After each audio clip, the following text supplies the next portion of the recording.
রফিক ছিলেন এক গরিব কৃষক। ছোট্ট একটি জমিতে চাষাবাদ করে সংসার চালাতেন। তিনি খুবই সৎ ও পরিশ্রমী ছিলেন, কিন্তু অর্থের অভাব তার জীবনের নিত্যসঙ্গী। একদিন সকালে রফিক জমিতে কাজ করতে যাচ্ছিলেন। পথে একটা ছোট্ট প্যাকেট কুড়িয়ে পেলেন। খুলে দেখলেন প্যাকেট ভর্তি সোনার মোহর। মুহূর্তেই রফিকের মনে দ্বিধা জন্মাল। এতদিনের কষ্ট এক মুহূর্তেই দূর হতে পারত। কিন্তু তিনি জানতেন এটা তার সম্পত্তি নয়। তিনি ভাবলেন, যে ব্যক্তি এই টাকা হারিয়েছে সে নিশ্চয়ই কষ্টে আছে। আমাকে তার কাছে ফিরিয়ে দিতে হবে।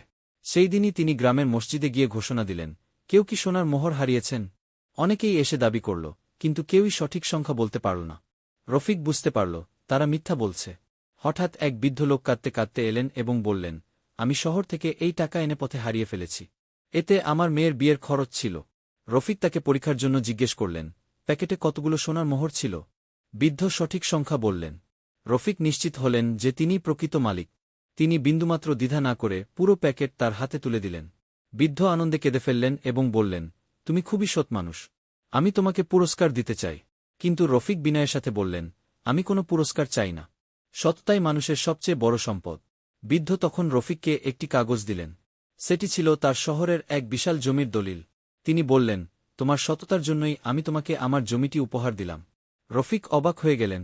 তিনি বুঝতে পারলেন, সত্য কখনো বৃথা যায় না।